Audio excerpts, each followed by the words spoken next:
The scent of linseed oil and age was my truest comfort.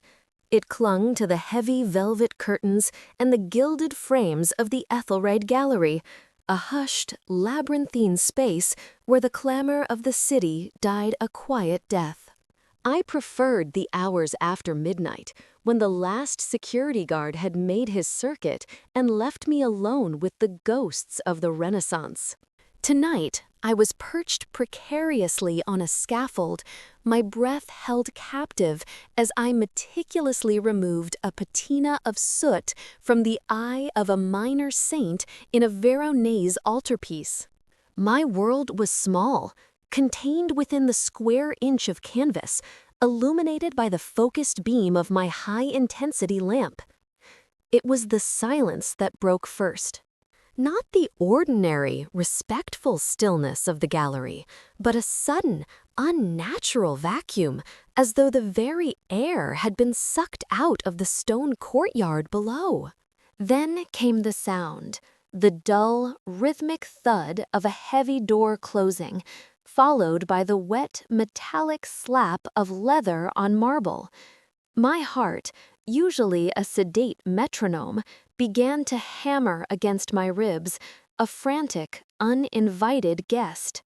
I knew, instinctively and chillingly, that whatever was unfolding beneath the arched windows of the south wing had nothing to do with art.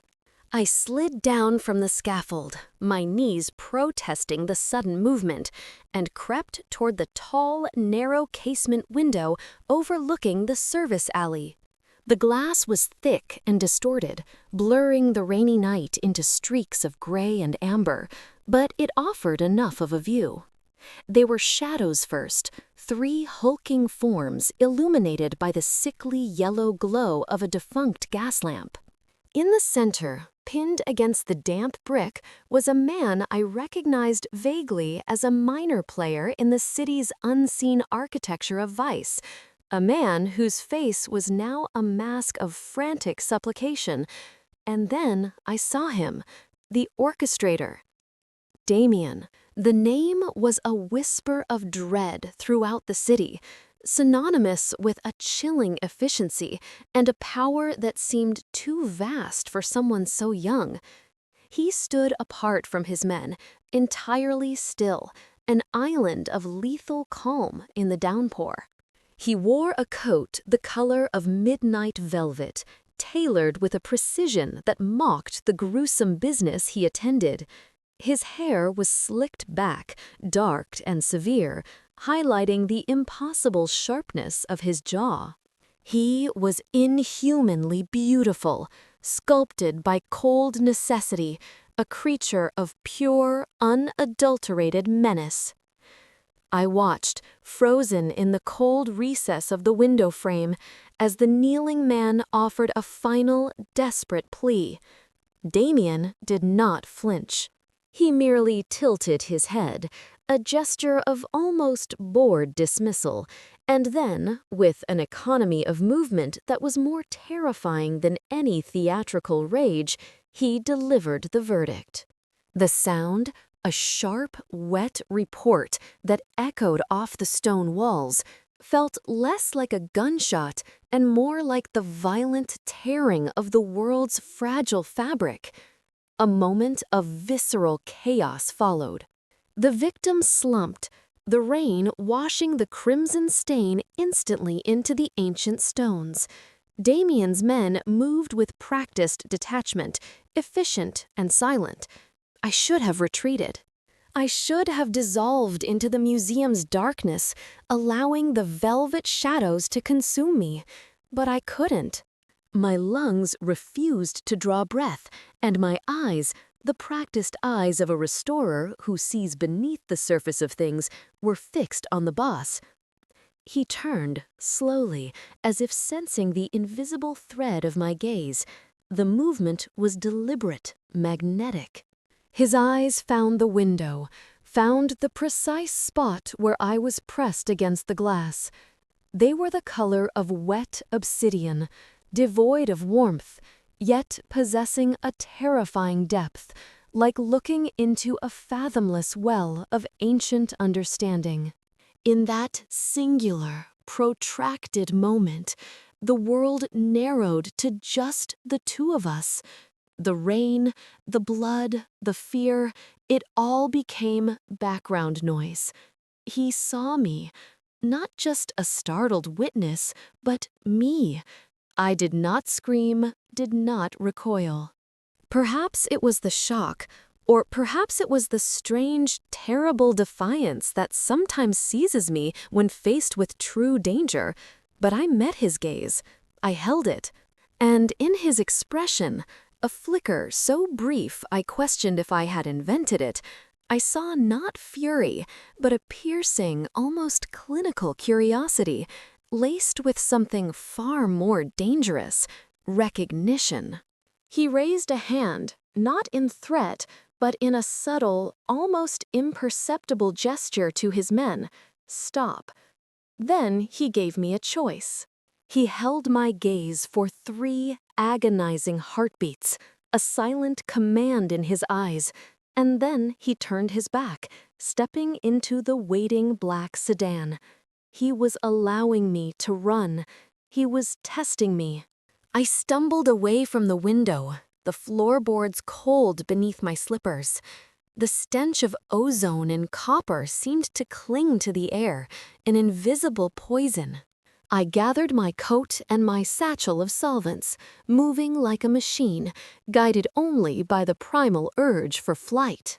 I locked the gallery doors behind me, the heavy brass mechanism clicking into place like the closing of a coffin lid, and plunged into the rain-slicked streets.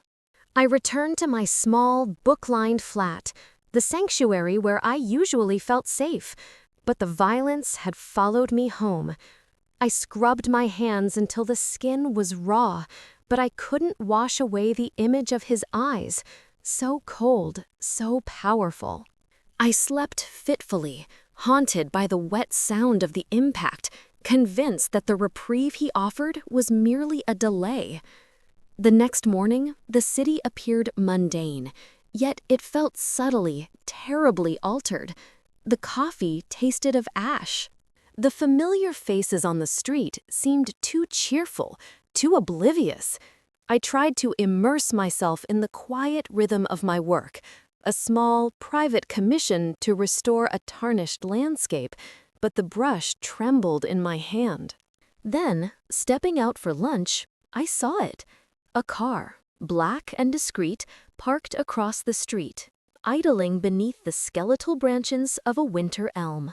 It wasn't the car from the alley, but the silhouette of the driver, motionless and watchful, was unmistakable. He wasn't trying to hide. He was making sure I knew he was there. My blood turned to ice. Damien hadn't forgotten me. He hadn't let me go. I was no longer a ghost in the gallery. I was a specimen under his observation. The veil of my quiet life had been ripped away, and I was now standing exposed in the ruthless glare of his world, waiting for the predator to decide when to collect his due. The trap was sprung with the chilling precision of a well-oiled machine. I had spent 3 days existing in a state of suspended animation, every nerve ending taut, waiting for the shadow across the street to move. I tried to convince myself that I was paranoid, that the black sedan was merely a coincidence, but when the delivery truck accidentally clipped the corner of my building, tearing down the protective scaffolding and sending a shower of brick dust onto the street, I knew the reprieve was over. It was too elegant, too disruptive, and entirely too convenient. I was standing in the doorway, clutching a bag of turpentine, and realizing that the facade of my quiet life had finally crumbled when they appeared. Not Damien himself, but 2 men who moved with the unsettling grace of predators accustomed to the dark. They were impeccably dressed, their expressions blank, their hands never touching me, yet their presence was a cage. "Ms. Moreau," one murmured. his voice as smooth and sterile as polished marble. "Mr. Viridian requests your immediate relocation. For your safety, of course."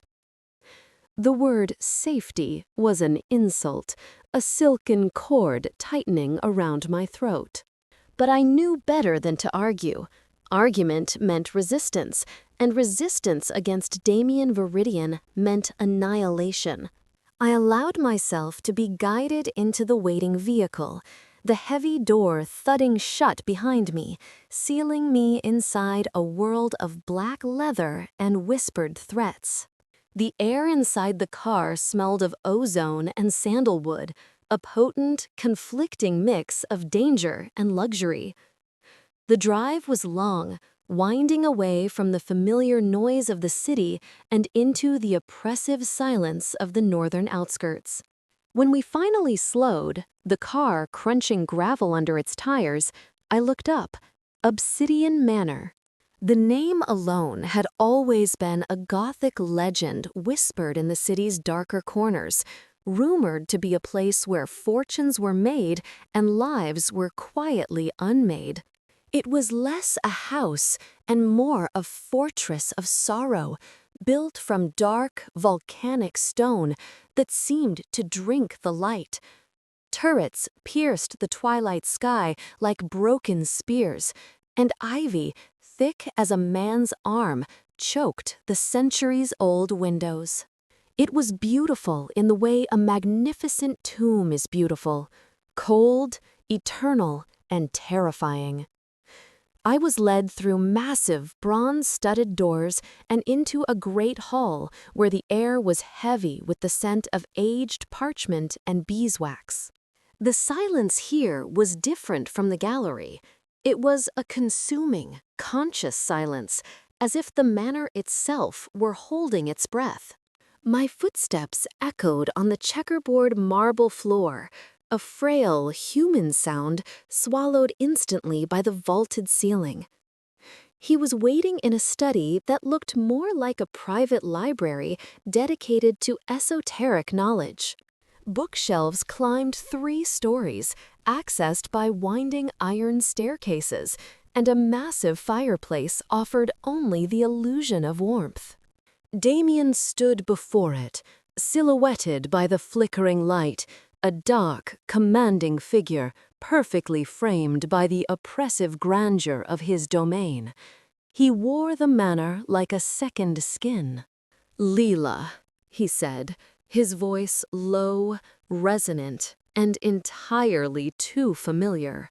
He hadn't invited me to sit.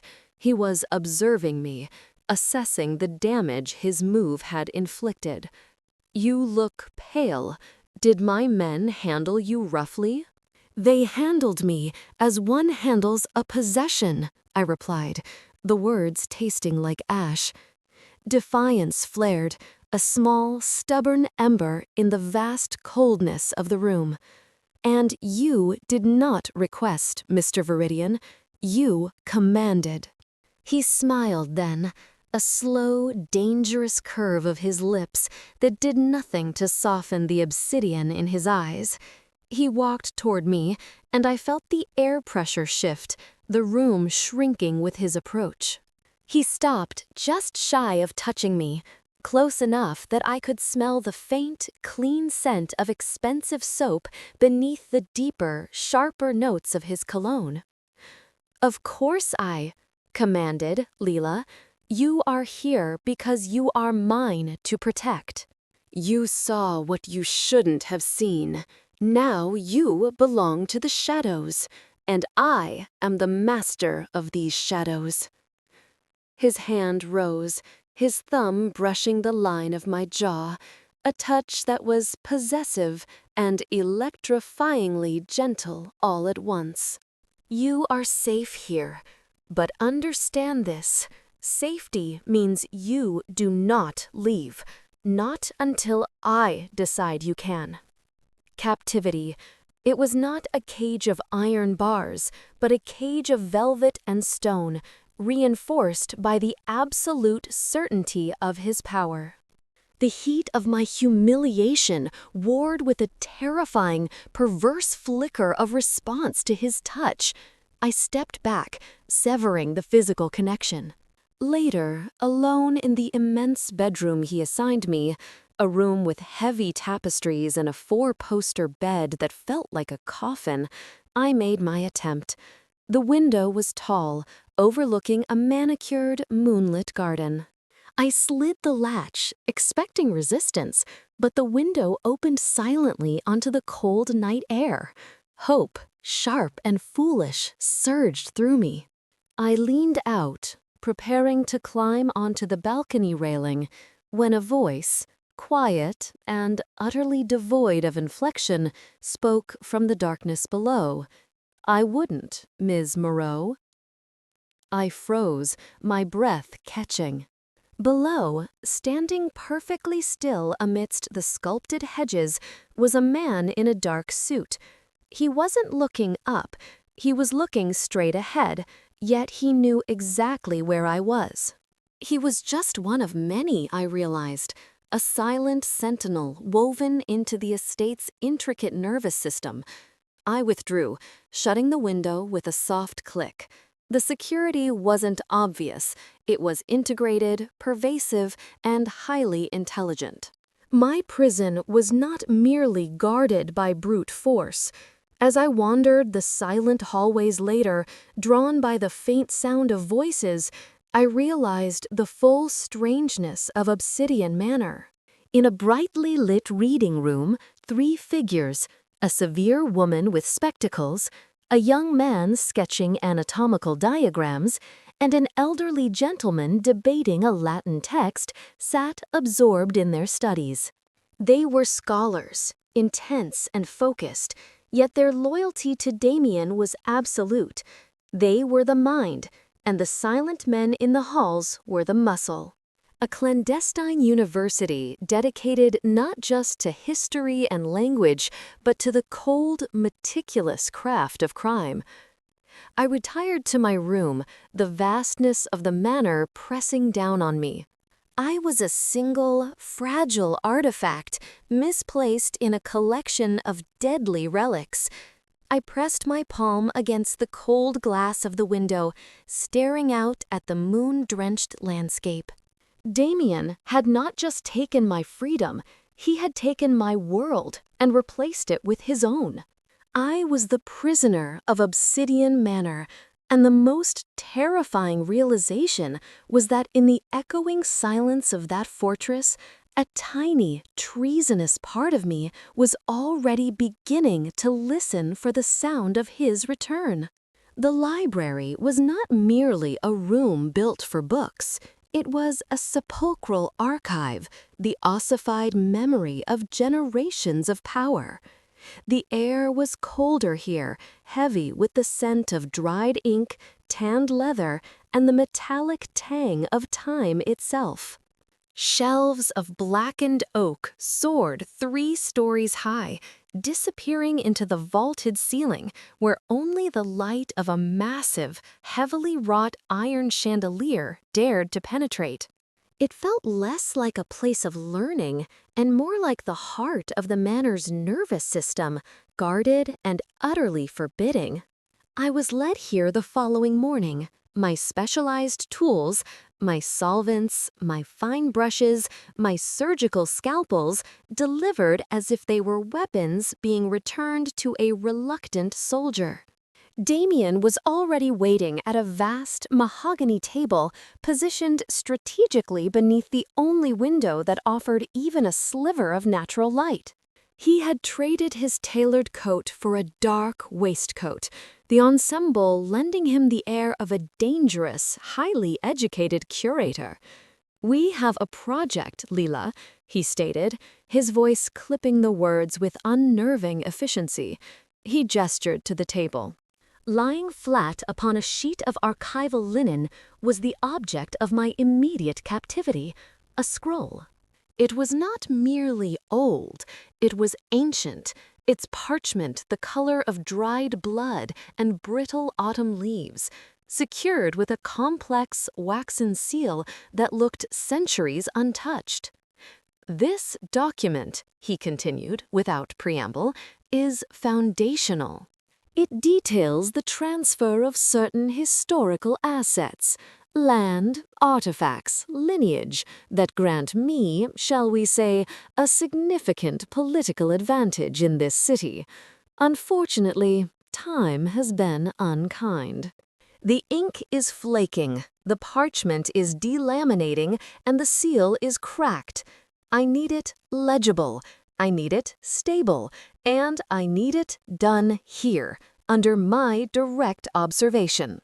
The urgency in his tone was palpable, a thread of tension that tightened the already oppressive atmosphere. This wasn't just a restoration, it was a matter of life and death, his life and potentially mine. My art, the meticulous, quiet craft that had always been my sanctuary, was now placed at the center of his deadly game. Yet the professional in me surged forward, eclipsing the prisoner. I leaned closer, my eyes immediately cataloging the damage. "The risk of handling is enormous," I murmured, my focus absolute. "I'll need to stabilize the surface before I even attempt conservation. Humidity control is crucial." "You will have whatever you require," Damien said, moving to stand behind me, too close. His presence was a physical weight, like the sudden drop in air pressure before a storm. "But know this, Leela, I am a man who abhors failure. This document is the bedrock of my control. Treat it with the respect you would show a loaded weapon."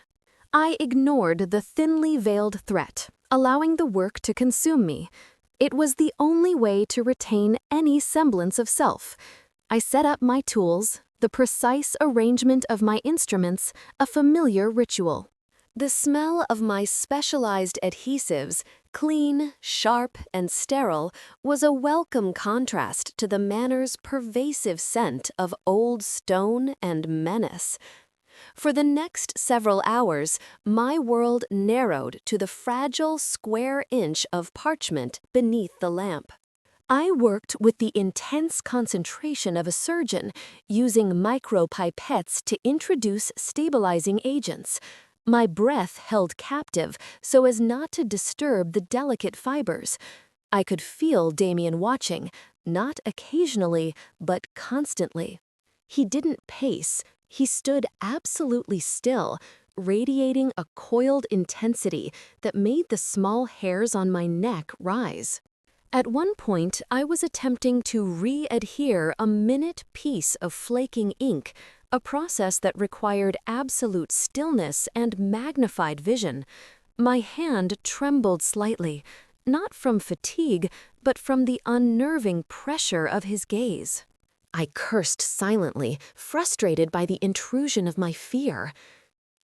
"It is a Lombardic script, late 15th century, Damien stated suddenly, his voice cutting through the silence.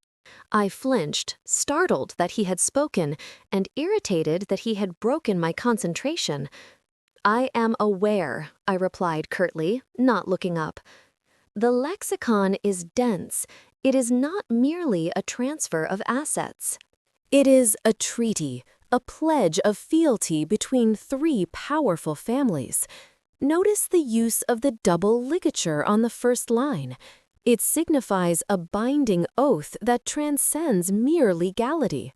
I froze, my scalpel hovering over the parchment. He wasn't just guessing. He was reading the document's subtext, understanding the historical and linguistic nuances I hadn't yet been able to fully decipher beneath the layers of grime. The breath I finally drew was ragged. He was intellectually brilliant, not just ruthlessly effective. He commanded this power because he understood its roots. I finally looked up at him, the intense light of the work lamp temporarily blinding me to everything else. "Why do you know this?" His eyes, dark and fathomless, held mine. Because I must know everything that supports the roof over my head, Leela, and everything that threatens to bring it down. The mask of bored menace had lifted slightly, revealing the sheer, crushing weight of his responsibility. He wasn't just a monster, he was a monarch, burdened by the historical edifice he had inherited and maintained through sheer, terrifying will. That glimpse of the immense pressure he operated under, the tireless intellectual effort behind the violence, was more destabilizing than any threat. It complicated the simple hatred I was trying to cultivate. It suggested depth where I desperately needed flat evil. The tension between us became a third entity in the room, vibrating with every controlled brushstroke and every shared breath. I returned to the scroll, focusing on the fine lines of the ink. Damien remained, silent again, but the silence now was different, charged with a dangerous, shared understanding. We were two specialists, locked in a high-stakes endeavor, the restoration of an artifact that secured his dominion, and in that shared focus, a terrifying current flowed between us. I hated the fact that I respected his intelligence, and I hated even more the undeniable, visceral thrill of working so intimately on the very thing that bound me to him. My obsession with the puzzle of the document was rapidly merging with the terrifying anatomy of my obsession with the man who owned it. I was trapped, not just by the guards at the gate, but by the intellectual gravity of his world. I was beginning to see beneath the surface of the monster, and the prospect of finding something compelling there was the most terrifying realization of all. The intricate work on the scroll continued to be my shield and my weapon. I allowed the meticulous demands of conservation to consume me, masking the frantic currents beneath my skin. Damien, satisfied that his precious artifact was in dedicated hands, granted me slightly more latitude within the library's confines. I needed comparative materials, I argued, historical precedents for the pigments, analyses of the specific wear patterns found in documents of this esoteric lineage. It was a perfectly professional request, and he granted it with a small, knowing smirk that suggested he saw through my pretense but was curious to watch me play the game. The library, during those solitary hours, became my sanctuary and my battlefield. I moved along the towering iron catwalks, the cold metal groaning softly under my weight, cataloging not just books, but secrets. The collection wasn't organized by subject, but by provenance, family archives, acquired properties, secured debts. And as I sifted through the brittle pages and yellowed maps, the true anatomy of Damien's power began to solidify, horrifyingly clear. It wasn't merely about drug routes or territorial skirmishes. Those were the crude instruments. His foundation was built upon far older, more insidious things: the control of forgotten academic societies, the ownership of historical truth, and the manipulation of legacies that stretched back centuries. I found references to university endowments, seemingly innocuous donations from generations ago, which actually funneled funds and research directly into the Viridian machine. I saw the names of revered professors, men I had admired in my own academic life, listed as silent partners or, more terrifyingly, as assets to be managed. The darkness Damien commanded was not just the street-level violence I had witnessed. It was a deeply intellectual, academic darkness, a corruption that had infiltrated the very institutions I held sacred. It was a familiar darkness, terrifyingly recognizable, like finding a serpent curled within the pages of a favorite text. I needed to warn someone. I needed to send a signal, a fragment of information that could be pieced together by someone outside the manor's suffocating influence. There was only one person I could trust with this level of arcane detail, Dr. Elias Thorne, my former mentor, and the only man who specialized in the exact historical period the scroll represented. Contacting him was an act of profound, suicidal risk, but the thought of being completely swallowed by this silence was unbearable. My opportunity came 3 days later. Damien had been called away, an urgent matter demanding his presence in the city, leaving me under the supervision of a severe, quiet woman who seemed more interested in transcribing Greek philosophy than watching a captive art restorer.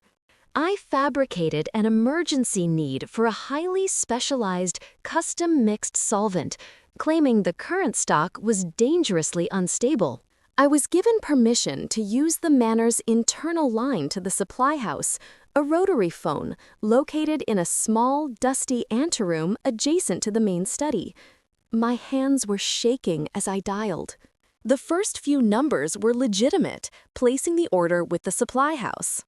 But then, utilizing a brittle, long-forgotten code Elias and I had developed during a particularly tedious seminar on Byzantine manuscripts, I added the crucial string of numbers, a coded marker that signaled distress and the need for immediate, discreet contact through a secure academic channel.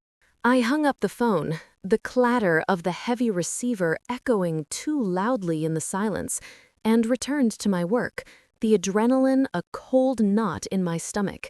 The deed was done. I had thrown a pebble into the abyss, hoping for a ripple.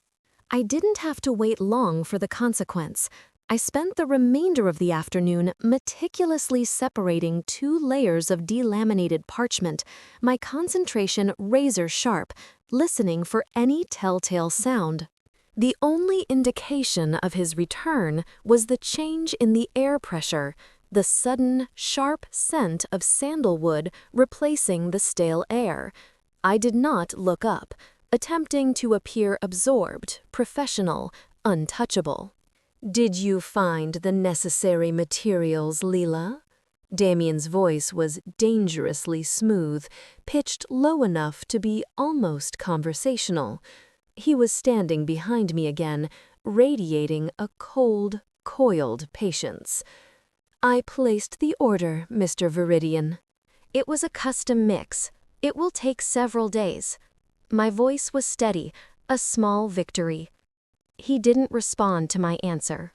Instead, a slim, folded piece of paper appeared on the edge of the mahogany table, placed directly beside my fine-tipped tweezers. It was a standard university memo, embossed with the familiar seal of the history department, Elias's department. My breath hitched. I slowly lifted my gaze, meeting the black, unflinching depth of his eyes. He didn't need to explain. The paper was proof that he had intercepted not just my message, but the entire chain of communication. He had known my contact.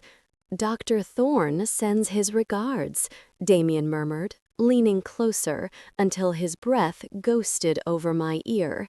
"He was most helpful in confirming your identity, Leela." He spoke quite highly of your potential, though he did express some concern about your, shall we say, extracurricular activities.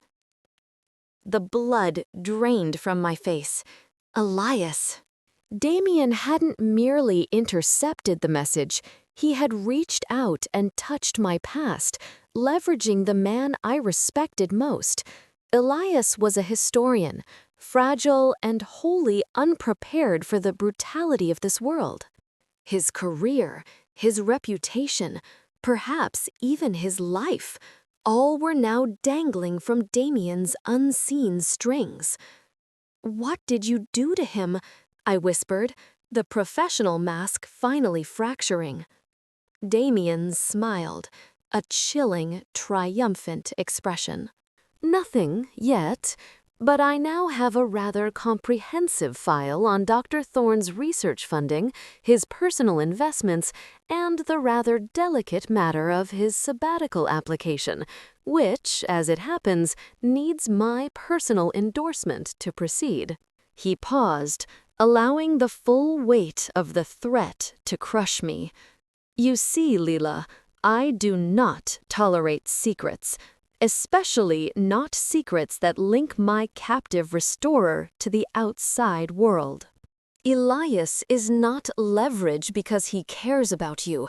He is leverage because he is mortal, and I know exactly where to find the pressure points of mortal men. The betrayal wasn't Elias's, it was Damien's complete, suffocating knowledge of my world. He hadn't just taken me, he had researched me, dissecting my life, isolating every weakness, every emotional attachment.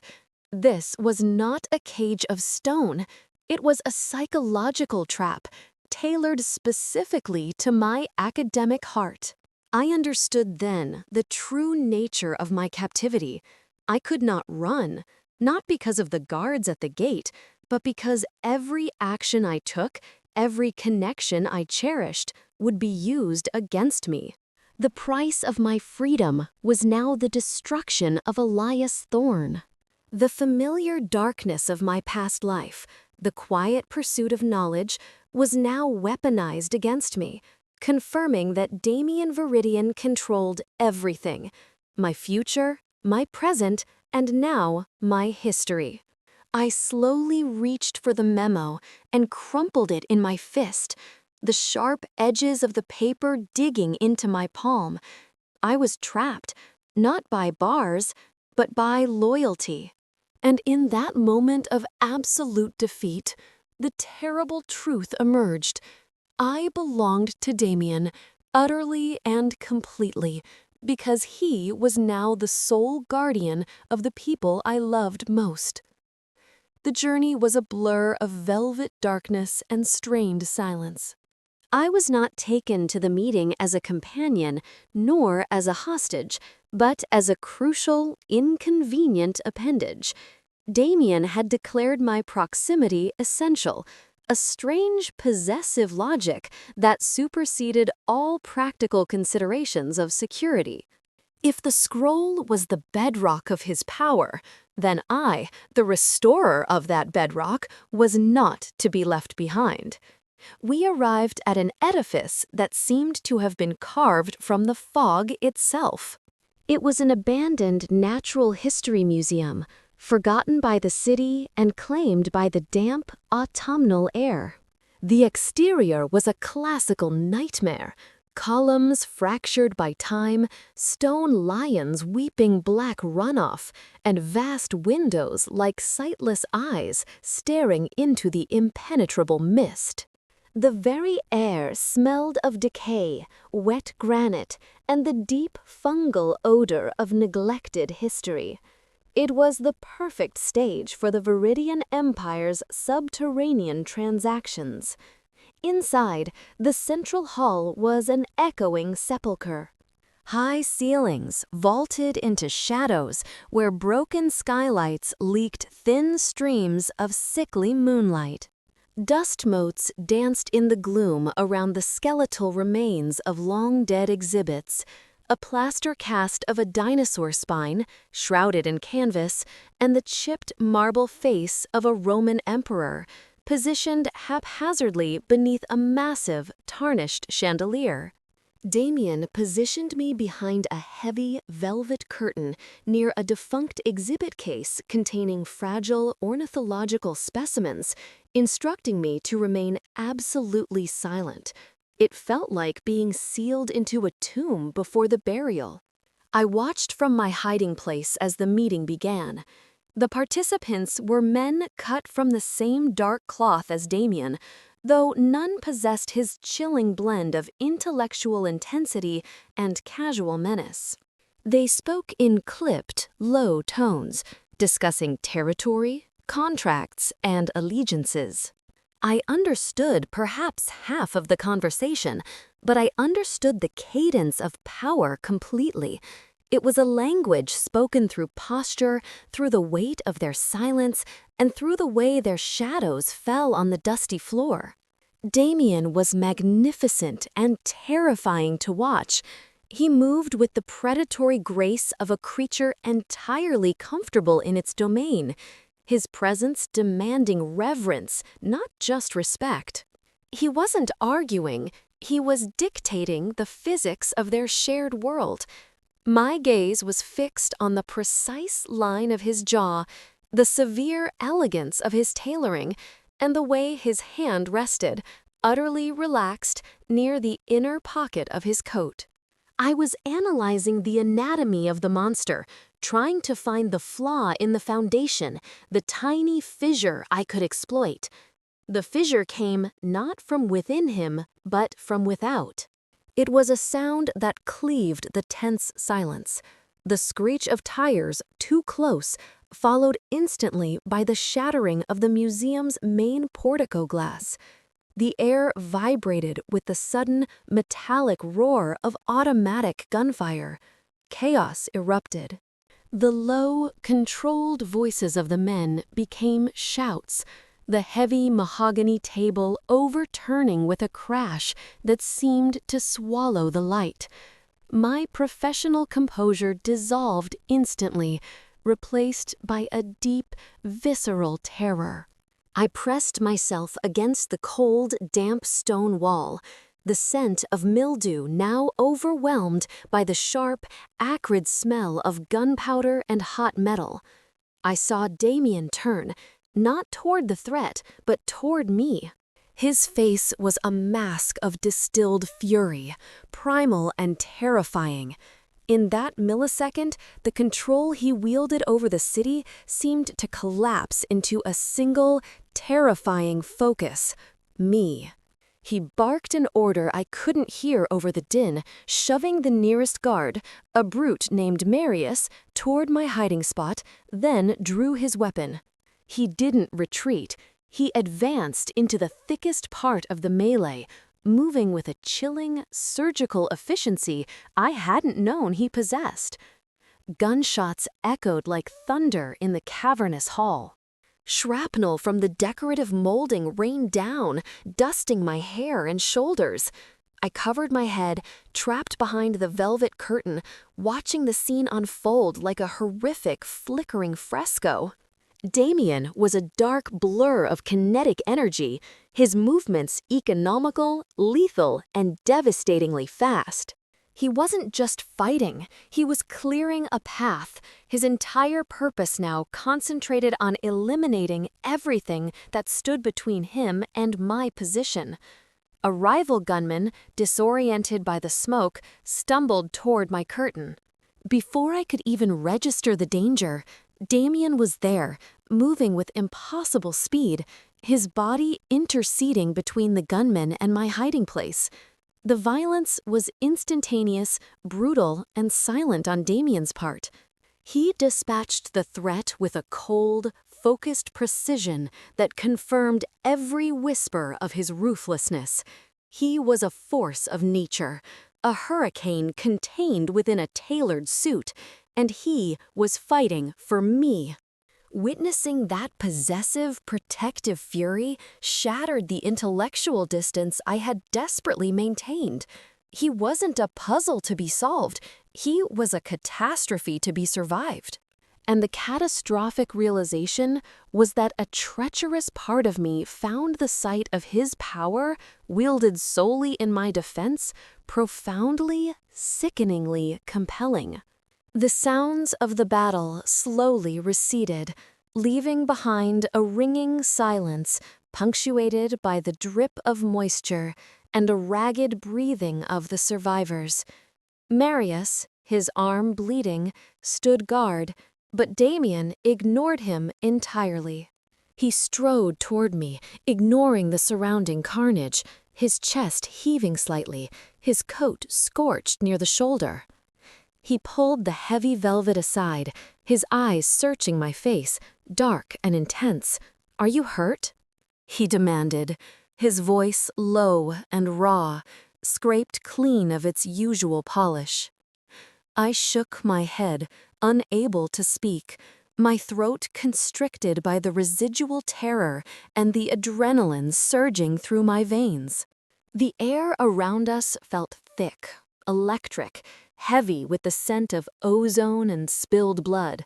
I could see a faint smear of red across his cheekbone, stark against his pale skin. He reached out, his hand grasping my chin, forcing me to look at the dark, untamed intensity in his eyes. There was no menace in the touch, only a desperate, visceral relief. "You did not move," he breathed, his voice barely audible. "You stayed where I told you." His proximity was overwhelming. I was trembling, a deep, uncontrollable shudder that started in my core and shook my limbs. He saw it, and the predatory intensity in his gaze softened, replaced by something dangerously close to tenderness. He was still the monster, but the monster was profoundly, obsessively focused on my welfare. He leaned in, his movements slow now, deliberate, closing the final, fatal inch between us. I should have pulled away. I should have screamed, or struck him, or simply collapsed, but the sheer, crushing weight of the shared trauma rooted me to the spot. My breath hitched as his lips found mine. The kiss was not gentle. It was a desperate claiming, fueled by the adrenaline of near death and the terrifying affirmation of his singular focus. It tasted of gunpowder and metallic anxiety, a savage, boundary-crossing fusion of fear and desire. He devoured my silence, the pressure of his mouth demanding a response that my body, traitorously, was already providing. My hands lifted, instinctively finding purchase on the lapels of his coat, gripping the expensive fabric as if he were the only stable anchor left in a reeling world. It wasn't love or even affection. It was a terrifying recognition, the acknowledgement of the powerful, destructive current that had flowed between us since the moment we met, finally breaking its banks. When he finally pulled back, he rested his forehead against mine, his breath ragged, his eyes closed. "You are mine, Leela," he murmured, the words not a threat, but a statement of undeniable, primal fact. "Do you understand that now?" I understood. I understood that the man who controlled my fate was also capable of burning down the world to keep me safe, and I understood that the price of that protection was my soul. My freedom was already lost, but now, watching the dark, relieved intensity in his eyes, I realized the final, most terrifying truth. I was beginning to want the cage. I stood in the wreckage of the museum, the cold stone pressing against my back, the taste of him sharp on my tongue. I was the relic of doubt, and in the aftermath of the violence, my last defenses had crumbled, leaving me terrified not of the monster, but of the depth of my own perverse desire for him. The journey back to the manor was conducted in a silence heavier than the mahogany coffin of the car. The scent of gunpowder still clung to the fibers of Damien's coat, a visceral reminder of the carnage I had just witnessed, and the kiss, that terrible, demanding theft of my composure, still burned on my mouth. I sat stiffly, staring out at the blurred, autumnal lights of the city, feeling as though I had been physically rearranged by the violence, reduced to a trembling, hollow core. When we arrived at the oppressive grandeur of the estate, Damien did not take me back to the restoration chamber. He led me instead through the silent, echoing halls, past the vast library where I had first begun to glimpse the intellectual rot at his core, and towards a section of the house I had never accessed, the servants' wing, which smelled faintly of beeswax and forgotten things. His hand rested lightly on the small of my back, a proprietary touch that felt less like guidance and more like a tether. He stopped before a nondescript, iron-bound door, hidden discreetly behind a tapestry depicting the rape of Proserpina. The metal groaned in protest as he unlocked it, revealing a narrow stone staircase that spiraled downward into absolute darkness. The air that rushed up to meet us was cold, dry, and carried the specific, intoxicating aroma of extreme age: old paper, dried ink, and cold, undisturbed stone. It was the scent of history preserved, of secrets sealed. "You look unwell, Leela," he murmured, his voice softer than I had heard it since the confrontation, almost concerned. "The violence was necessary, but it should not have touched you." "It didn't touch me, Mr. Viridian," I replied, my voice raspy. "It merely clarified the extent of my captivity." He didn't take offense. Instead, he simply nodded, accepting the brutal accuracy of my statement. "Then let us clarify the nature of the cage. Come. There are things you need to see, things that cannot be spoken above ground." I followed him into the sepulchral descent. The passage was unlit save for the beam of a small antique brass lantern he carried. The stone walls were damp, slick with subterranean moisture, and the sound of our footsteps was muffled, swallowed by the earth. It felt like walking into a crypt, and I wondered if he was finally taking me to the place where I would be silenced forever. The staircase opened into a vast subterranean vault. This was not a basement, it was an archive. Shelves of dark, oiled wood rose to a vaulted ceiling, lined with thousands of leather-bound volumes, scrolls encased in lead, and sealed wooden boxes. The chamber was climate-controlled with uncanny precision. It was an ossuary of paper, the silent, beating heart of the Viridian dynasty. He placed the lantern on a central, carved stone table, illuminating a portion of the room in a sickly, golden glow. The air here was heavy, weighted with generations of accumulated power. "This," Damien said, his voice echoing slightly in the stillness, "is the foundation, not the money, not the muscle, the history." He moved to the table and, with reverence that surprised me, pulled out the document I had been restoring, the massive, fragile scroll, now rolled partially open. Under the lamplight, the intricate script and the subtle watermarks were painfully clear. "You believe this is a detailed land deed, a property ledger," he continued, tracing a line of script with a gloved finger. "You are correct, in the most superficial sense. But this is more than ownership of brick and mortar.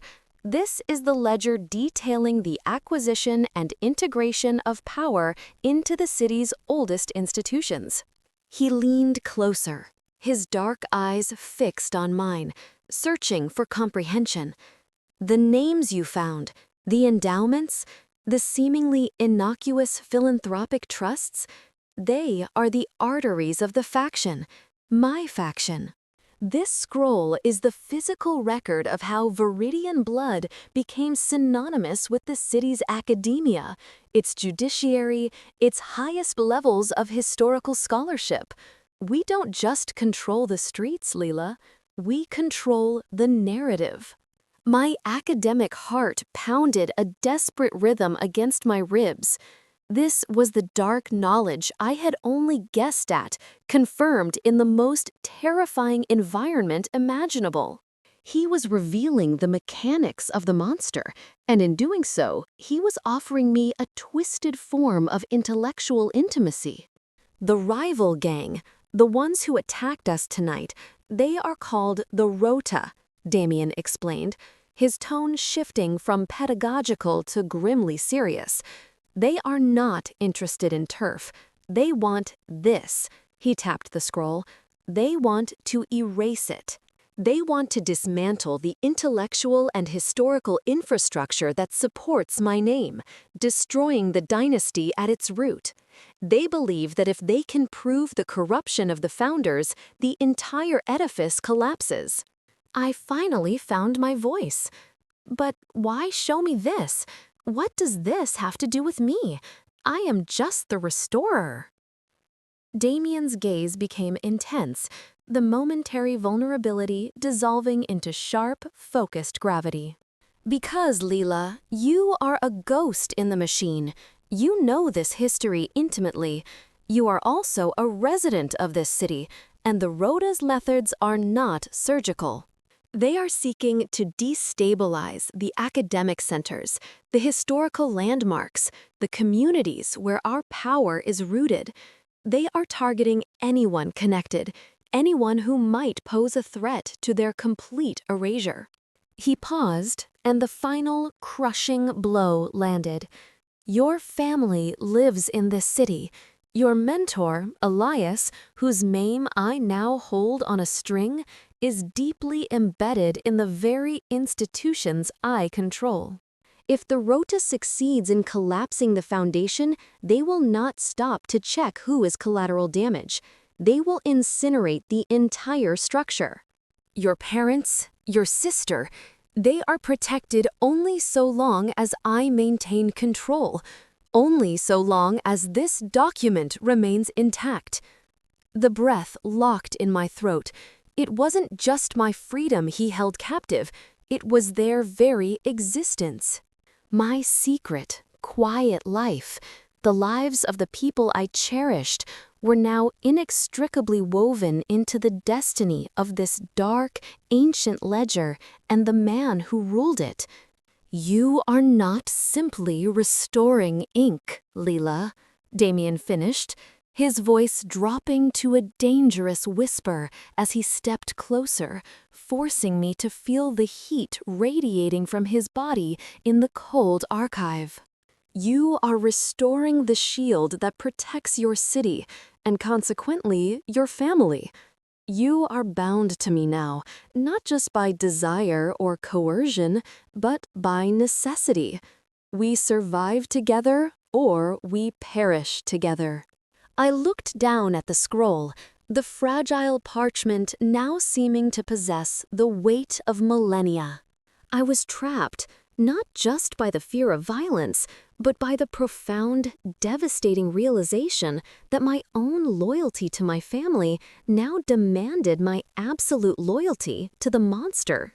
He had shown me his deepest weakness, the historical ledger, but in doing so, he had secured my utter compliance. In the cold, underground silence, surrounded by the proof of centuries of corruption, I felt a new, terrifying emotion bloom, a fierce, desperate need to protect this man's dark legacy, because the alternative meant the destruction of everything I held dear. The line between safety and absolute possession had vanished completely. I belonged to the shadow, and now I had a reason to fight for its preservation. The necessity of my survival had become the weight around my neck, a chain wrought of fear and the terrible knowledge of my family's peril. Damien had offered me protection, but it was the kind of safety afforded to a priceless artifact, preserved in perfect isolation, sealed away from the world, and entirely possessed. I was bound by necessity, yes, but the academic in me, the part that dealt in truth and the meticulous restoration of original form, found the moral compromise intolerable. I could not live knowing my freedom was predicated on the flourishing of his corruption. I needed a third choice, a line of escape that did not involve submitting to the darkness or sacrificing my loved ones. And in the labyrinthian architecture of the Viridian Manor, a house built upon layers of history, much like the scroll I restored, I sought the flaw. The manor was a testament to Victorian excess and calculated secrecy. I spent the next 2 days mapping its internal anatomy in my mind, correlating the subtle drafts and the dead spots of sound with my professional knowledge of institutional construction. I knew that in structures of this era, communications meant for the staff, or for the discreet management of affairs, often bypassed the main lines, running through calcified channels in the oldest wings. I focused on the defunct smoking room on the 4th floor, a chamber Damien never used, situated directly above the forgotten ancestral vaults. The attempt began just after 3 in the morning. The house was a sepulchral silence, broken only by the mournful ticking of a grandfather clock downstairs. I moved like a ghost, clad in layers of thick velvet to muffle my sound, my heart hammering a frantic, visceral rhythm against my ribs. The air in the smoking room was stale, thick with the phantom scent of old tobacco and decay. The walls were paneled in heavy, black walnut, disguising the truth like a well-crafted lie. I worked with the precise, deliberate focus of my training. Using a narrow palette knife, stolen days ago from my restoration kit, I probed the seam near the room's disused fireplace mantel. The wood, dried by decades of neglect, offered only slight resistance. I was not a burglar. I was an archaeologist of the moment, excavating a path to survival. The panel gave way with a soft, sickening thump, revealing a dark cavity behind the wood. The cavity smelled of dust and copper. There they were, the deadlines, a thick bundle of antiquated copper wiring insulated with brittle cloth. These were the veins of the old house, once used for internal signaling, now abandoned but still structurally intact, leading God knew where, perhaps the servants' quarters, perhaps the external perimeter. If I could tap into a line, any line that still held a whisper of connection to the outside world, I could signal the authorities. I could offer them the ultimate prize, the location of the Viridian archive, the ledger itself, in exchange for guaranteed immediate protection for my family. My fingers trembled, not from fear, but from the sheer, exhilarating audacity of the act. I reached into the cold space, the grit of old plaster catching beneath my nails. I found a wire that felt slightly thicker, a main arterial line, and began the meticulous process of stripping the cloth insulation. My breath hitched, caught between the terror of discovery and the intoxicating promise of regaining my soul. An elegant solution, Leela. The sound of his voice, low and devoid of inflection, was far more terrifying than a shout. It sliced through the fragile silence, freezing the blood in my veins. I recoiled, scraping my elbow on the sharp edge of the mantel, and spun around. Damien stood silhouetted in the doorway, framed by the faint, sickly light filtering in from the hall. He wasn't dressed for sleep. He was immaculate in dark trousers and a silk shirt, the top 2 buttons undone, revealing a dangerous sliver of skin. He wasn't holding a weapon, but the cold stillness that radiated from him was infinitely more lethal. I felt the heat rising in my face, the flush of humiliation and absolute defeat. My mind raced, searching for a coherent lie, but the exposed wire and the palette knife clutched in my hand were axiomatic proof. He didn't move toward me. He merely observed, his dark eyes like polished obsidian, reflecting the single pathetic sliver of moonlight that pierced the room. The disappointment in his gaze was a physical blow, heavier than any rage. "I had hoped," he finally said, his voice dangerously quiet, "that after the museum, after I showed you the truth of the Rota's intentions and the necessity of our alliance, you would understand the parameters of our shared existence." I swallowed, the sound loud in the oppressive silence. "I understand the parameters, Damien. I simply refuse to accept them." He took one deliberate step closer, and the air immediately thickened, charged with suppressed energy. "You were searching for the defunct telegraph line, weren't you? The one running to the old police station, abandoned in 1952. A very specific, very clever choice. You assumed I would monitor the modern fiber optics, but that I would forget the decaying infrastructure." He knew. Of course he knew. He hadn't just trapped me. He had anticipated my intellectual reaction to the trap. He hadn't seen me as a pawn. He had seen me as a highly complex opponent whose moves he could predict based on my historical training and my moral rigidity. "It speaks highly of your intelligence, Lila," he continued, a cold edge entering his voice, "but poorly of your judgment. You would trade the immediate, undeniable safety of your mother and father for a gamble based on the goodwill of bureaucrats who would use you and discard you the moment they had the ledger." I finally found my voice, thick with desperation. "They would guarantee my family's safety. They would guarantee my freedom." Damien let out a low, humorless laugh that held no mirth, only a deep, chilling resignation. "Freedom? You equate the custody of the state with freedom? You think they will protect your family when the Rota realizes the ledger is exposed? They will be targets, Lila. Targets the government cannot afford to acknowledge, let alone defend, because your family would be the living proof of the city's systemic rot."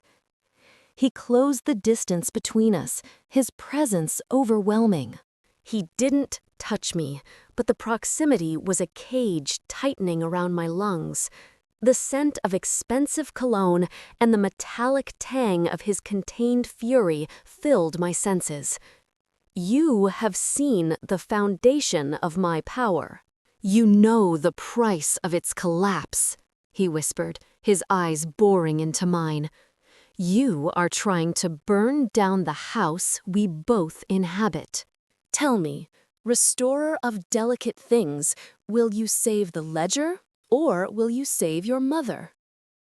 The question was a blade, severing the last thread of my moral certainty. It was the ultimate, agonizing choice, the principled act that would lead to certain, catastrophic danger for my loved ones, or the compromise, the absolute capitulation that ensured their continued, if tenuous, life under the shadow of his protection. He tilted his head slightly, waiting. He wasn't demanding a verbal answer. He was demanding a visceral, internal surrender. "This is the moment, Lila. Choose the purity of your conscience, or choose the messy, brutal survival of your bloodline. Choose wisely, because I will not give you a third chance to risk what is mine." My hand, still clutching the palette knife, dropped uselessly to my side. I looked down at the exposed dead wires, which suddenly seemed less like a lifeline and more like the frayed nerves of a failing organ. The defiance evaporated, replaced by the bitter, scalding certainty that he was right. I couldn't risk them. I couldn't trade their lives for my own pride. In the silence of the abandoned room, I chose the monster. I chose the cage. And the betrayal of my own integrity tasted like ash. The surrender had been absolute, a quiet, internal collapse that left me feeling hollowed out, coated in the dust of my own destroyed ideals. My integrity, once the foundation of my self-respect, was now merely a bargaining chip I had traded for my parents' continued existence. The choice had been made, and now I wore the costume of my captivity with a chilling, professional grace. The academic gala was Damien's masterpiece of calculated decadence. It was mandatory, not merely for his direct subordinates, but for the university deans, the philanthropic trust directors, and the judges whose careers he quietly held suspended on invisible silken threads. The Viridian Manor, scrubbed clean of its usual brooding silence, thrummed with the music of a string quartet, a mournful, baroque echo that seemed to mock the forced merriment. Chandeliers dripped light onto polished marble floors, reflecting the hundreds of masks that concealed the faces of the city's elite, each a willing participant in the grotesque charade of power. My own mask was simple, velvet black, covering the upper half of my face. It hid my eyes, but it could not hide the frantic, suffocating beat of my heart beneath the heavy fabric of the gown Damien had provided, a sheath of sapphire blue velvet that felt simultaneously regal and suffocatingly heavy. I stood beside him, a silent appendage, an artifact displayed in the center of the gilded cage. He was magnificent tonight, dressed entirely in black, his mask a sliver of dark metal that emphasized the cruel, perfect line of his jaw. He was a king holding court, and I was the priceless, newly acquired jewel that confirmed his dominance. "Smile, Leela," he murmured, his voice a low vibration that reached me through the swell of conversation. "You are the centerpiece of this evening.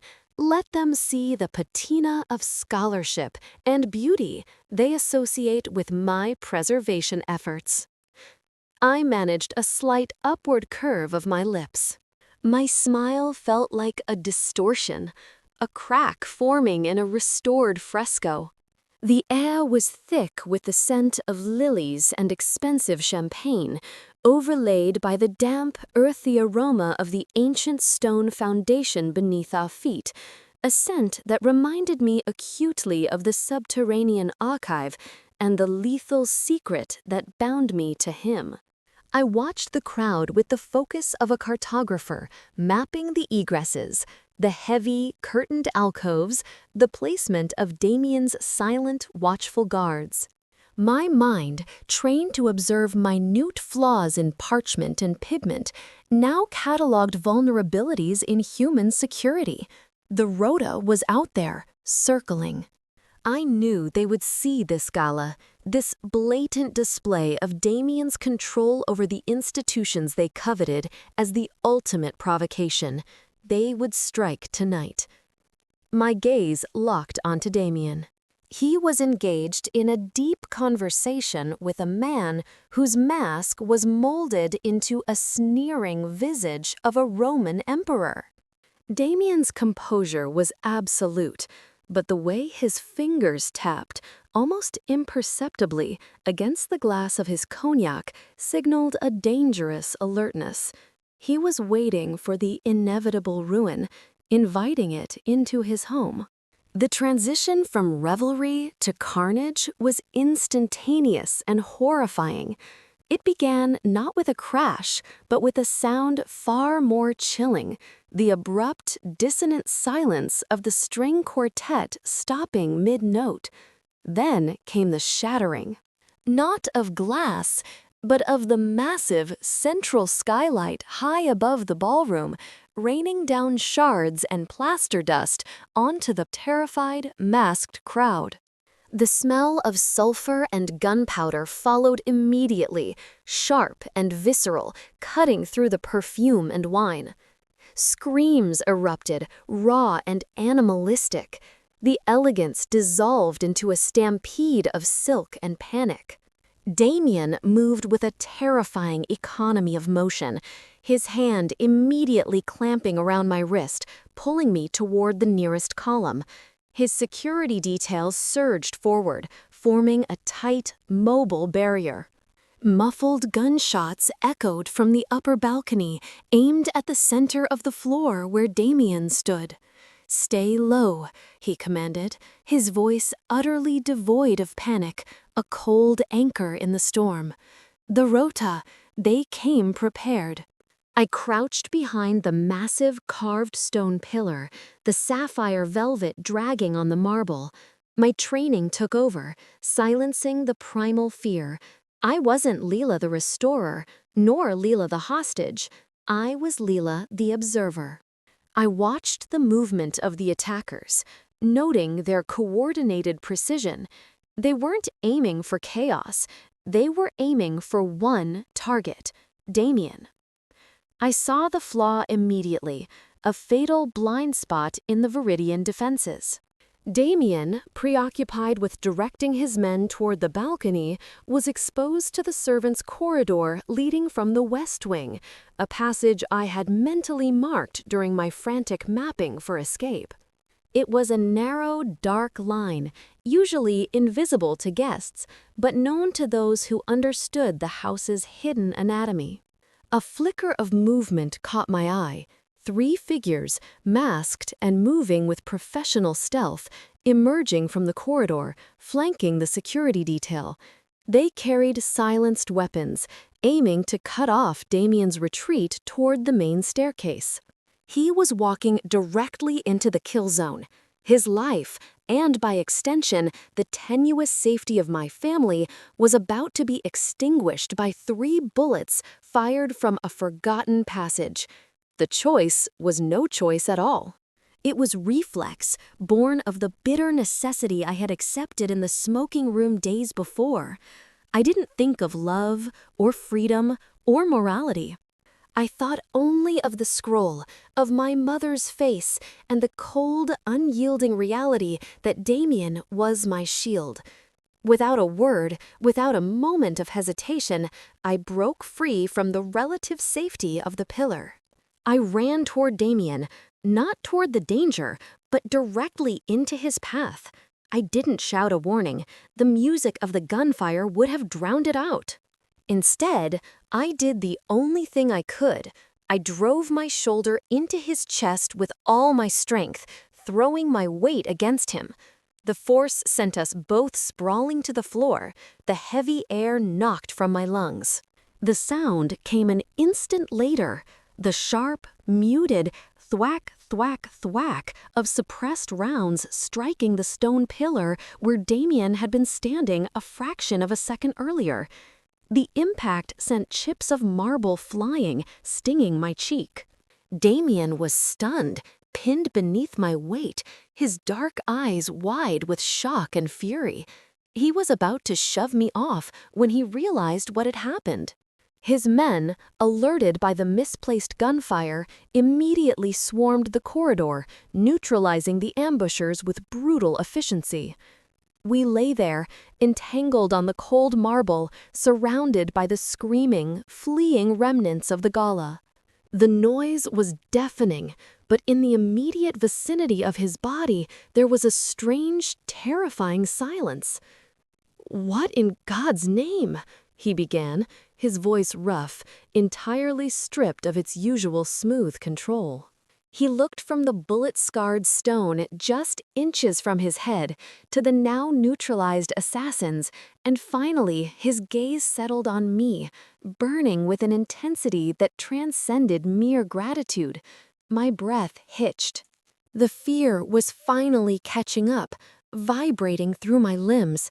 I felt the hard, unforgiving muscle beneath his silk shirt, the heat of his body, the scent of gunpowder clinging to his clothes.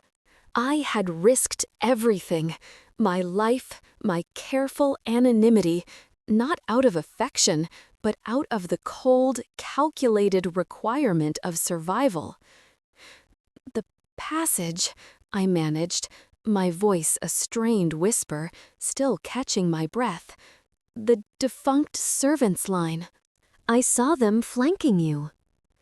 He didn't move. He simply stared, studying my face, searching the exposed sliver of my eyes above the mask. The shock in his expression was swiftly replaced by something far more dangerous, a profound, almost terrifying realization. He had underestimated me. He had seen me as an intellectual prisoner, a restorer of dead things. He had not seen me as a strategist, a keen observer, capable of saving his life in the crucible of violence. Slowly, deliberately, he raised a gloved hand and touched the small cut on my cheek where the marble shrapnel had struck. His touch was feather-light, yet it felt like a brand. "You saw the trap," he said, the words heavy with implication. "You knew the structure. You chose to protect me." I looked down, unable to meet the terrible, recognizing hunger in his eyes. "I chose to protect the shield," I corrected, the brutal honesty a necessary defense against the dizzying attraction of his proximity. "The ledger, my family." A slow, predatory smile stretched across his lips, devoid of warmth, yet undeniably attractive.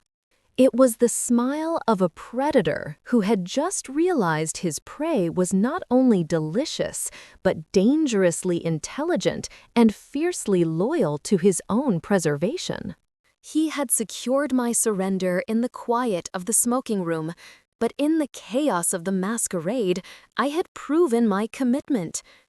"You are not merely a hostage, Leela," Damien murmured, pulling me closer until our masks bumped. His breath was hot against my ear. "You are an asset, a weapon, and now you are inextricably bound to the workings of this machine." He rose, pulling me up with him, his hand gripping my waist with a possessive force that was both terrifying and strangely exhilarating. The ballroom was still a wreck, filled with the retreating sounds of battle and the terrified whimpering of the remaining guests. But standing next to Damien, watching his men secure the perimeter, I knew the game had changed. I had crossed a final, critical line. I was no longer merely surviving in his shadow. I was fighting by his side. And the price of my family's safety had just escalated dramatically.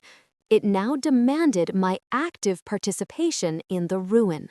The sounds of the battle were receding, replaced by the guttural orders of Damien's enforcers and the sickening crunch of glass under heavy boots. We were still on the floor, the cold marble seeping through the sapphire velvet of my gown. My limbs were shaking, not with shock, but with the violent aftershocks of pure, unadulterated adrenaline. I had crossed the threshold of violence. There was no turning back to the quiet solitude of my pigments and solvents. "Get up, Leela." Damien's voice was sharp, his usual smooth baritone strained. He pushed himself onto one elbow, and I finally registered the dark, spreading stain on the silk of his shoulder, not the clean arterial spray of a direct hit, but a deep, ugly wound caused by the shrapnel that had detonated against the column. He was bleeding heavily, the wound ragged and deep, threatening to compromise the contained fury that was his strength. My restorer's mind immediately focused on the damage. The human body, like an antique fresco, could only sustain so much trauma before its structure failed. I ignored the chaos around us, the terrified guests being ushered out, the bodies of the Rota assassins being systematically catalogued, and placed my hand against his chest, right above the racing, powerful beat of his heart. "You're hit," I stated, my voice steady, betraying none of the visceral panic tightening my throat. "We need to stop the bleeding immediately."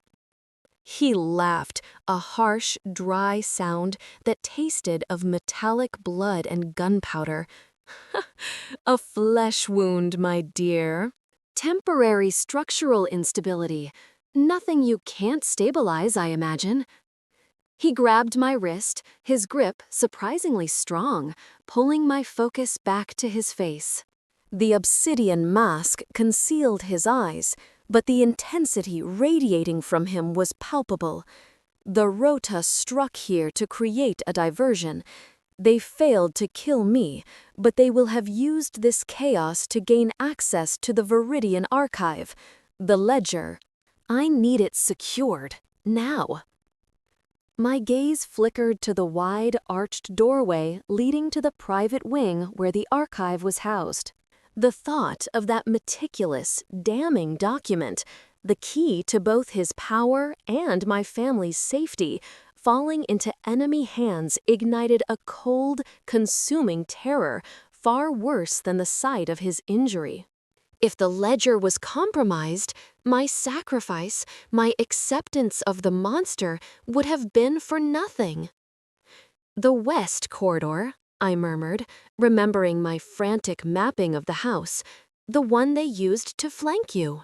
It leads directly to the sub-level entrance, bypassing the main surveillance grid." Damien's jaw tightened. He had trusted his security. I had found the flaw. He recognized the tactical value of my knowledge instantly. My security chief, Marco, is already securing the primary route, but I cannot risk the vulnerability of the secondary access point. Not tonight. He leaned in, the scent of his cologne mingling with the sickening sweetness of his blood. "Go, Lila. You know the house better than my guards do. You know the structure of the archive itself. Get to the safe room and activate the thermal lock. Do not let anyone touch that ledger." His request was an operational command, a demand for absolute lethal loyalty. He was asking me to descend into the heart of his secret world, not as a victim, but as his proxy. This was the true cost of my calculated sacrifice, active participation in the rot. I swallowed the last vestiges of my former morality.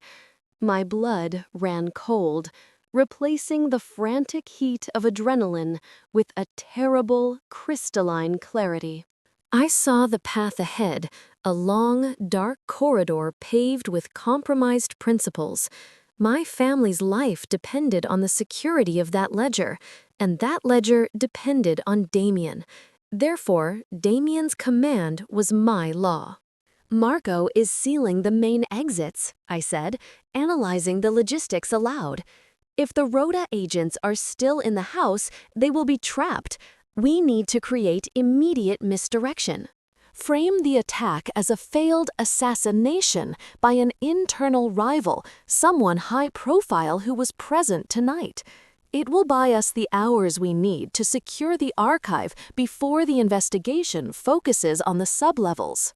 Damien stared at me, his eyes now alight with a cold, appreciative fire. He wasn't looking at a hostage. He was looking at a partner in crime. The suggestion was ruthless, immediate, and tactically brilliant.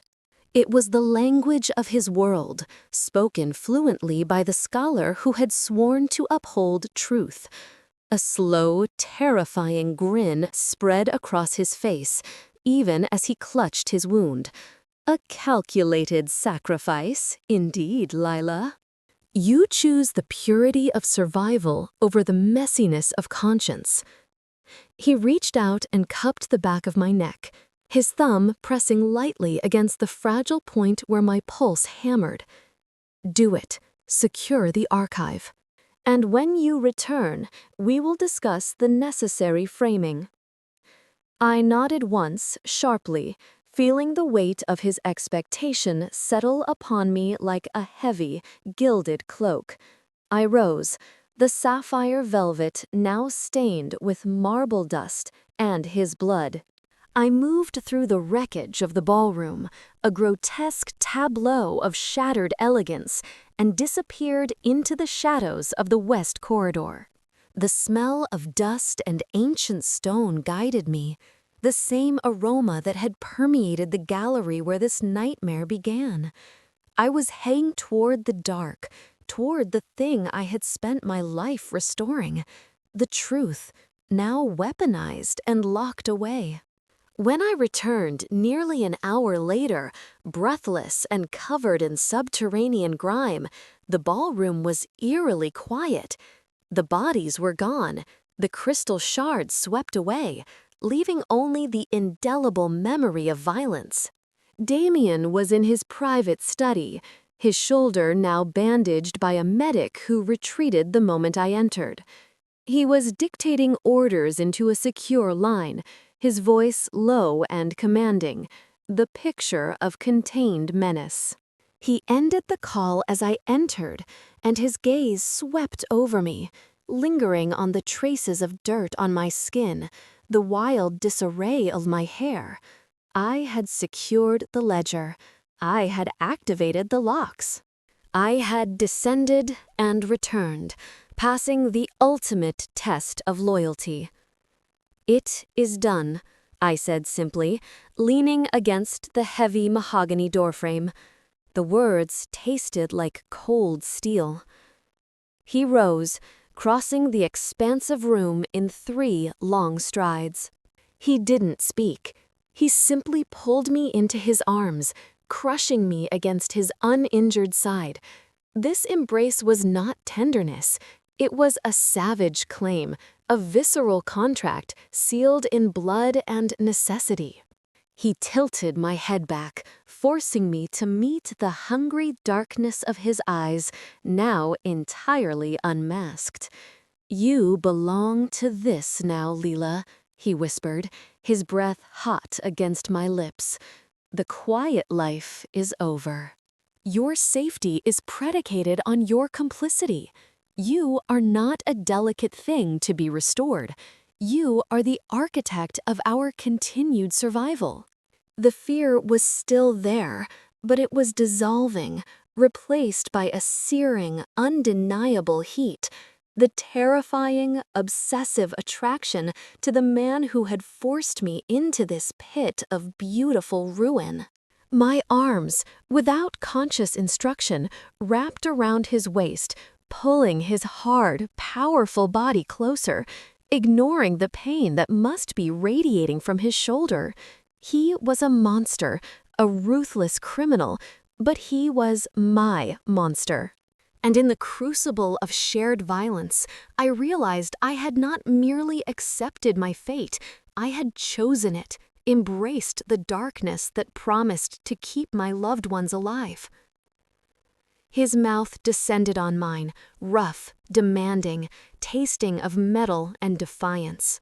It was a kiss of conquest and surrender, the final obliteration of the line between safety and captivity. I was his, bound not by affection, but by the raw, mutual need of 2 predators who had survived the hunt. And in that terrifying, desperate union, I found a terrifying kind of peace. The price of my soul had been paid, and now I would learn to thrive in the gilded cage I had helped to build. The city was a sprawling necropolis of light and shadow beneath me, a monstrous thing exhaling the cold breath of late autumn. I stood at the highest turret window of the Viridian Manor, the thick, leaded glass cool against my fingertips. Weeks had passed since the masquerade, weeks that had felt less like the turning of a calendar and more like the violent, irreversible shift of tectonic plates. The dust had not merely settled, it had been swept away, leaving the marble floors and the intricate mahogany paneling immaculate, obscuring the violence that had briefly stained them.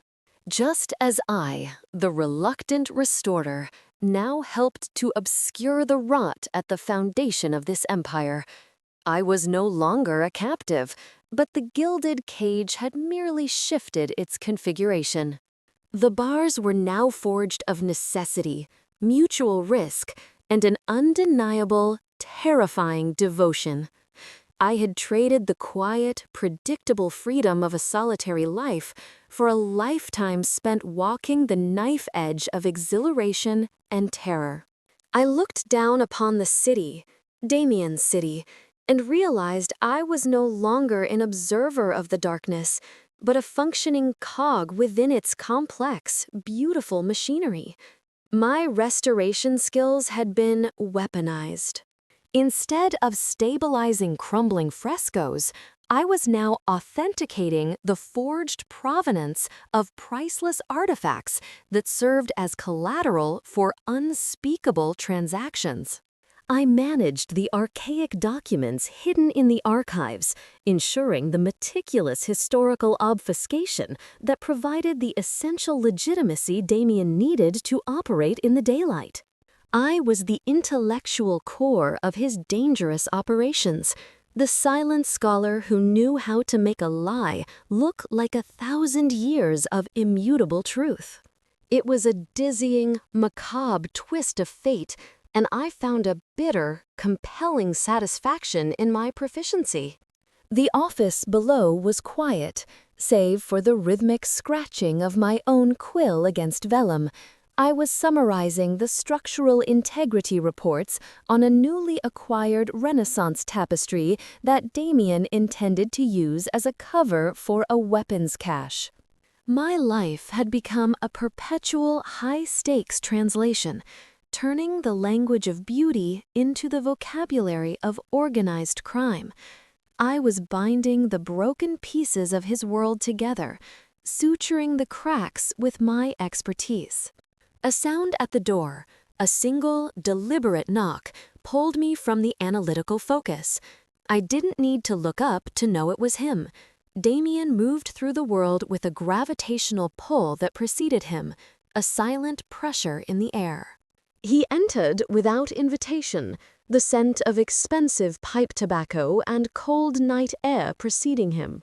He had been away for 2 days, finalizing a territorial agreement that, by all accounts, whispered by the household staff, had required a significant measure of blood. He crossed the room slowly, his movements fluid and predatory, shedding his tailored wool coat onto the antique leather chair. His gaze, dark and unreadable, locked onto mine. There was no need for pleasantries, no softening of the edges. Our relationship was too sharply defined for such trivialities. It was an obsidian pact built on the cold necessity of survival and the searing heat of possession.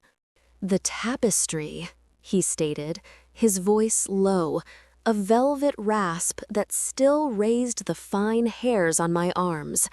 He didn't ask about the report. He asked about the artifact, the object that mattered more than my comfort or my conscience. "The structural integrity is sound," I replied, pushing the report across the massive, polished desk. "The fibers are stable enough to conceal the weight, provided the supports are reinforced every 3 feet, using the method detailed in the margin. The authenticity documentation you received, however, is a crude forgery. I've synthesized a new lineage, tying it to the Viridian acquisitions of 1922. It will withstand any scrutiny the Rota can apply." He picked up the document, his long fingers brushing against the edge of my hand. The contact was electric, immediate. He wasn't reading the technical details. He was observing my mastery over the required lie. He knew the depths to which I had sunk, and he found it beautiful. "You are indispensable, Leela," he murmured, dropping the report back onto the desk. He didn't say thank you. He said indispensable, which, in his lexicon, was the highest form of praise and the deadliest form of claim. He leaned in, placing his hands flat on the desk, caging me between his arms and the expanse of wood. His proximity was a drug, suffocating, inevitable, and fiercely addictive. I could feel the cold precision of his power radiating off him, the absolute certainty that he could command me to do anything, and I would comply, not just for the ledger, but because the raw, brutal attraction between us had become its own binding agent. "You look tired," he noted, his thumb lightly tracing the shadow beneath my eye. "Did you sleep while I was gone, or were you mapping more escape routes?" I met his gaze, refusing to flinch. "I was securing your assets, Damien. If you fall, I fall. The survival of the shield requires my constant vigilance." A slow, possessive smile spread across his lips, devoid of warmth, but searingly intimate. "You speak the language now, the language of calculated self-interest." He lowered his head, his breath hot against my ear. "That is the only safety I can offer, my scholar, the safety of mutual destruction." He didn't kiss me with tenderness. He kissed me with ownership, a savage, demanding pressure that left no room for doubt or resistance. I tasted the lingering shadow of tobacco and something deeper, more elemental, the flavor of high-stakes danger. My hands rose, gripping the lapels of his immaculate shirt, pulling him closer, anchoring myself to the beautiful monster who had offered me a life of glorious peril. I was bound to him, not by vows whispered in candlelight, but by the indelible stain of shared secrets and necessary violence. I had lost my quiet life, my anonymity, my clean conscience. But looking out over the brooding city, wrapped in the terrifying embrace of the man who ruled its shadows, I realized the trade was complete. I had traded freedom for a consuming fire, and in the heart of that flame, I felt more alive than I ever had in the quiet solitude of my pigments and solvents. The obsidian pact was sealed. I was his indispensable partner in the ruin, and I would thrive here, at the terrible, exhilarating precipice of his power.